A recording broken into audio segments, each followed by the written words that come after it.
မင်္ဂလာပါခစ်စားနေတဲ့ဖယုံသီးလက်ကလေးနဲ့ပါနော်ဒါကတော့ကနုတ်ဝမ်းဆက်ကလေးပါကျမတို့လုံးဝကတင်ပြည့်စိုက်အပြည့်ပါနော်ကျမပေါင်130ကျော်ပါတယ်ပေါင်140ကျော်အထိကိုဝတ်လို့ရပါတယ်နော်ကတင်ပြည့်စိုက်အပြည့်ဘောင်းမီဆိုလဲဒီမှာဘောင်းမီဆိုလဲဒီမှာအိတ်ကက်နှစ်ဖက်ပါမယ်အိတ်ကက်ကလည်းတော်ကြီးရော်ကြီးချုပ်ပေးထားတာမဟုတ်ပါဘူးအိတ်ကက်ကဒီမှာလက်တစ်ခုလုံးဝင်သွားပါတယ်နော်ဒီမှာလက်တစ်ခုလုံးဝင်သွားပါတယ်တော်ကြီးရော်ကြီးချုပ်ပေးထားတာမဟုတ်ပါဘူးကတင်အပြည့်စိုက်အပြည့်ကျမတို့ချုပ်ပေးထားတာပါကျိုးပါတဲ့အတွက်ခါကျိုးပါတဲ့အတွက်ခါကျိုးလေးကိုခြီပြီးဝတ်မယ်ဆိုရင်တော့အင်မတန်မှလှတော်လေးပါနော်ဒါကတော့ကနုတ်ဝမ်းဆက်လေးပါကျမကဈေးကွက်ဖြတ်တာမဟုတ်ပါဘူးကျမကကိုယ့်အိမ်မှာပဲကိုရောင်းတာဖြစ်တဲ့အတွက်ကျမဆိုင်ငန်းကလည်းမပေးရတဲ့အတွက်ကျမကဈေးနှုန်းချွတ်ချူလေးနဲ့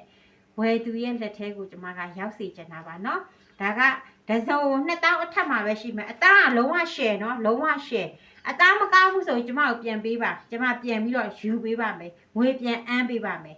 ဒါကလုံးဝဈေးကွက်မှာ2000အထက်မှာလက်လီဈေးရှိတယ်တစ်ထည်ချင်းစီ2000အထက်မှာရှိတဲ့ဟာကို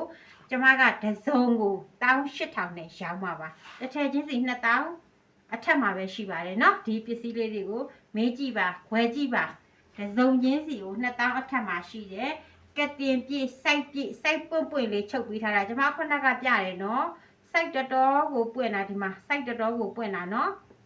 ဒါကိုဒဇုံကိုမှ18000နဲ့ရောင်းပါပါကျမကပြေဦးလင်ကပါကျမနားမှာဝယ်ယူအားပေးလို့ရပါတယ်ကျမဝတ်ထားတာတော့အဝါပေါက်လေးပေါ့ဒါကတော့နီမျိုးပေါက်လေးဒီဥစ္စာကခရမ်းရောင်မယမ်းရောင်ပေါ့ဟာမယမ်းသီးအစီအရောင်မယမ်းသီးအစီအရောင်လေး